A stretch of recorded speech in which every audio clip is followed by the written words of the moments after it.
luta, companheiros, para que a exploração e a opressão terminem nesse país, para que esse país, além de vir a ser uma efetiva democracia racial, ele se torne, porque para ser uma democracia racial, esse país tem que ser efetivamente uma democracia.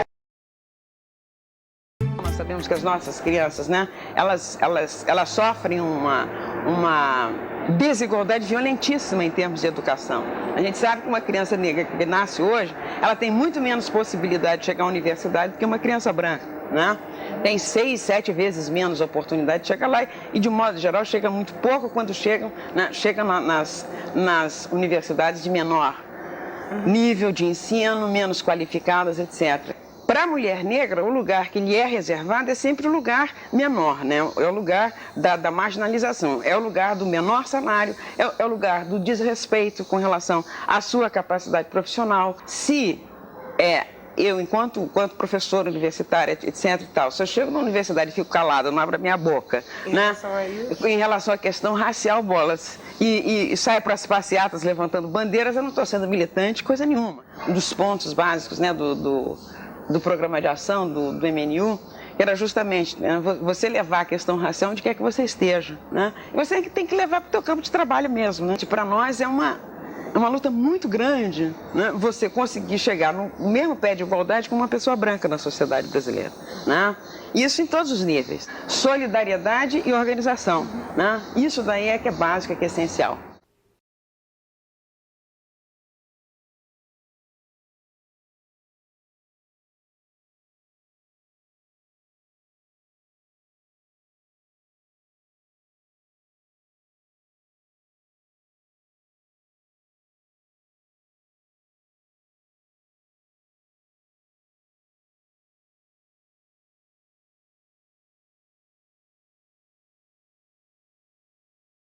Bica é uma jovem mulher que mora com a mãe e o filho bebê na periferia.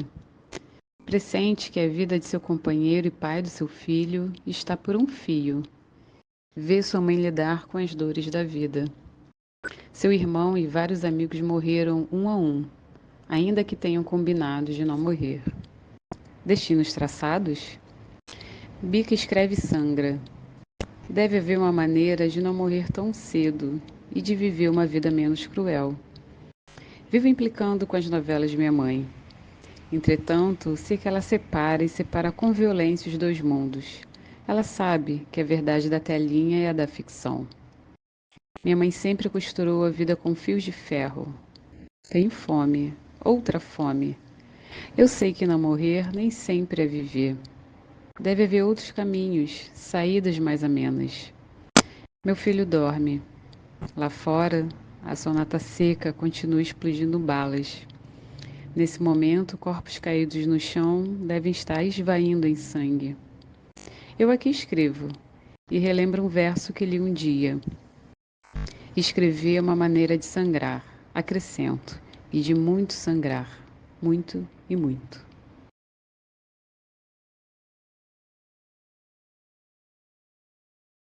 E a gente combinando de não morrer é um mote para mostrar a resistência cotidiana como uma tecnologia ancestral de produção de vida. Eu queria que você me dissesse como que os movimentos, a própria política, contribuem para a produção de vida. Eu acho que, para começar a responder, eu falo muito do lugar do movimento social antes de chegar na política. Antes de chegar na política de saúde da população negra, porque ela nasce desse lugar.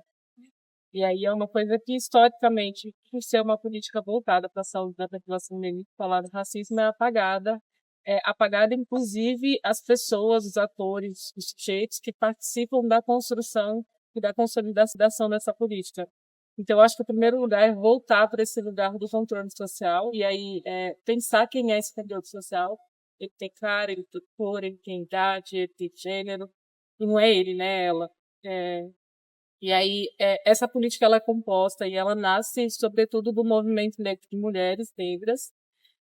E até hoje tem pesquisas, o professor Luiz Eduardo Batista fala da construção dessa política a partir de mulheres que estão na saúde, que também estão em outros lugares da vida, como muito bem coloca a Conceição Evaristo, que está na luta, que está no dia a dia e que sente essa dor. Então é uma produção de vida que está para além, não que está para além, tem esse lugar político, mas está na vida, e numa vida que é muito perpassada pela morte, né? Porque quando a gente fala da população negra, a gente está falando de um lugar que é de morte, que é de um histórico de escravização, de desumanização. Então é falar desse lugar, assim, é como subverter uma lógica que está colocada, que é da morte. Então, quando a gente pensa a história, os ciclos de vida de uma pessoa negra, a gente fala desse lugar de que a morte é muito mais próxima da vida, né? E eu falo desse lugar a partir da minha história e também da vivência com as pessoas, os meus, da importância do controle social para a gestão dessa vida e para a gestão da política e para os modos de fazer, pensando a saúde da população negra, pensando essa população.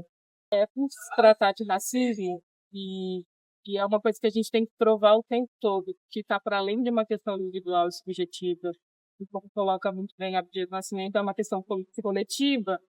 Eu sempre pautei esse lugar da gestão a partir da informação em saúde. Então, na medida que as pessoas não acreditam no meu discurso de que existe racismo na saúde, usando a política, porque o Ministério da Saúde coloca o racismo como determinante dos processos de saúde da população negra, eu sempre usei a informação para tentar validar esse lugar, porque eu acho que essa questão do abstrato do racismo é muito útil para quem quer continuar sendo racista. Então, é uma questão sua, é mimimi, não sei o que, mas os dados estão falando. Assim, então, esse lugar concreto, para mim, enquanto sanitarista, que tem uma formação que é multidisciplinar e também da tecnologia, é o lugar dos dados, da informação de saúde, para trazer esse lugar concreto do racismo, expressa esses dados, foi fundamental também, porque é isso, é quem está falando, para além do que está posto, para além do que está colocado, e para além do meu discurso, os dados demonstram um cenário e demonstram, sobretudo, a expressão do racismo na mortalidade, no processo de adoecimento dessa população.